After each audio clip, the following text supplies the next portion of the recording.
This episode of Marijuana Today Daily is brought to you by our new sponsor, Real Vision, the on-demand online video subscription service for investors. Real Vision's kind of like Netflix for finance in that you pay a monthly subscription to gain access to a deep library of useful and relevant finance-focused videos. And wouldn't you know it, they just aired a 30-minute documentary about legal marijuana investment opportunities in Canada that you can see with their free 14-day trial membership. Just open up realvision.com/marijuana to see excerpts of their cannabis video and to get started with your free trial. One more time, that's realvision.com/marijuana with real spelled R-E-A-L. Good morning, Marijuana Nation. It's Monday, December 4th, 2017, and you're tuned in to episode 385 of Marijuana Today Daily. I'm your host, Shay Gunther, and I'll be walking you through today's marijuana news and headlines. As always, we have a full and busy day of cannabis news in our hands, so let's jump right into it. Our top story of the day brings us out to Maryland, where on Friday, medical marijuana sales officially began as two of the state's dispensaries spooled up retail operations and opened their doors to customers. According to the Washington Post, at least 5 other stores have indicated that they plan on opening up as well in the coming days. With a supply of medical marijuana products still extremely limited with a hugely hungry demand from the state's registered patients, dispensaries are warning that prices will be high and availability could be low for the next 6 months or so. One dispensary posted on Facebook that their cannabis would cost just under $700 an ounce, well above other legal medical marijuana states as well as illicit market levels. As Maryland has been an active state here in the headlines for well over a year, I expect we'll be touching back in on the state as their market fully opens up and matures. Christopher Ingraham pulled in the Washington Post's second headline of the day with his piece looking at the recent study that found a sharp drop in alcohol sales attributed to legal medical marijuana. Christopher's piece questions just how big a chunk adult use cannabis will pull from alcohol sales as more states legalize. With a big a threat as legal marijuana is to big booze, this is a story you should definitely click over for the full read, because you know a lot of alcohol executives will be doing the same today. As always, we have all the news we cover linked to on our website at mjtodaydaily.com and on our Twitter account at mjtodaydaily. Our final top story of the day is the news that the U.S. Army is issuing a record number of waivers to new recruits, excusing them from having used marijuana in the past. As PBS is reporting, the Army granted no cannabis waivers just 3 years ago, 191 in 2016, and expects to grant more than 500 this year. The Army gives new recruits waivers for a number of reasons, from drug use to problems with the law and physical and mental health issues. Of this year's 69,000 new recruits, around 8,000 received waivers of one kind or the other, with the Army saying that around 25% of those waivers were for marijuana use. I'm sure this story will float back up sometime in the future as more states join in on adult use legalization. Those are our top stories for today. It's time for Marijuana Today Daily Headlines Blitz. Before we blitz it in headlines, let's quickly thank our sponsor, Real Vision, the on-demand online video subscription service for investors.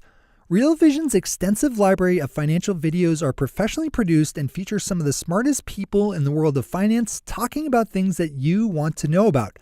Their newest video on the investment opportunities available in Canada's legal marijuana industry is a must-watch for anyone considering deploying money up north. You hear me talk all the time about the big things going on in Canada. With Real Vision, you can listen to people who actually know what they're talking about say the same thing. Get started with your free 14-day trial membership with Real Vision over at realvision.com/marijuana. That's realvision.com/marijuana with real spelled R-E-A-L. realvision.com/marijuana. All right, time for the blitz. Swinging up north to Alaska, we find that state's marijuana industry contributing just under $1 million in tax revenue for the month of October. In all, $953,591 in taxes were paid off the sale of just over 1,000 pounds of flower and 626 pounds of trim. Alaska taxes its legal cannabis at the cultivation level with a $50 an ounce tax on flower and $15 an ounce on trim. In all, legal cannabis taxes generated $4,694,645 for the state in the 12 months between last October, when sales started up, and this year. Illinois Governor Bruce Rauner, a politician not known for his embrace of progressive marijuana policy reform in the first place, doubled down last week on his opposition to adult use legalization when he said that he thought it would be a mistake for his state to fully legalize.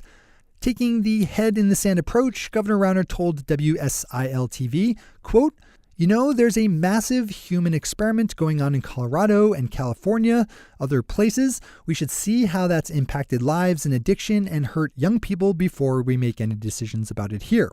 Unquote. In 2015, the voters of Ohio rejected a ballot initiative that would have legalized marijuana, but in a way that granted a monopoly to the handful of rich backers of said initiative.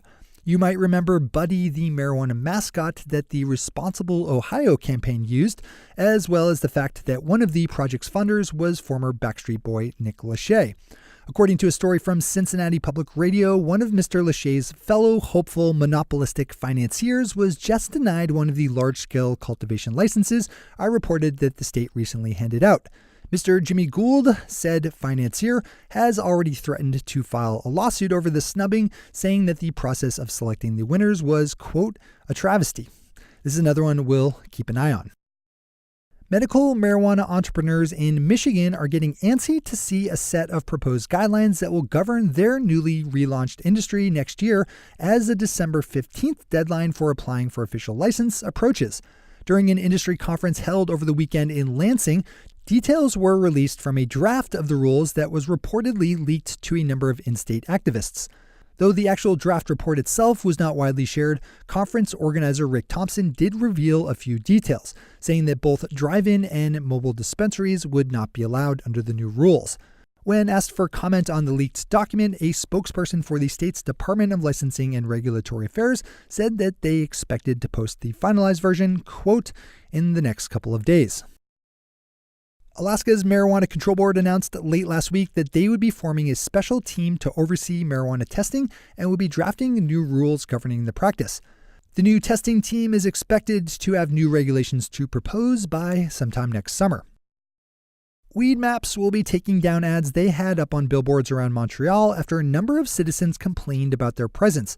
I've reported on this issue in the past, with the latest news being that the Canadian Advertising Standards Agency agreed that the Weedmaps ad ran afoul of advertising standard rules and contacted the marketing firm who put them up to take them down. And finally for today, The Intercept has a good story up about a liberal marijuana dispensary owner who successfully ran for city council in a deeply conservative part of Washington state, beating his incumbent opponent by a count of 7,138 votes to 5,351. 33-year-old Steve Lee owns 2 medical marijuana shops in Benton County and won his seat early last month on the city council of the small town of Kennewick. Lee attributed his win to his ability to get out and really talk to the people about the issues that matter locally. Those are the headlines and news for the day. I'll be back with you again tomorrow morning with another information-packed episode of Marijuana Today Daily. But in the meantime, if you have any stories to share or feedback to give, zip us an email to headlines@mjtodaydaily.com.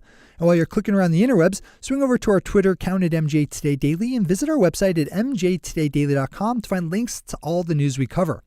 Thanks to our sponsor, Real Vision, and to all of our awesome patron listeners for the support that makes this show possible. To join the illustrious ranks of the patron listeners yourself, swing over to our website at mjtodaydaily.com and click on that big blue button at the top of the page that says Become a Patron. I'm your host, Shay Gunther. Thanks for tuning in and starting your day with marijuana today.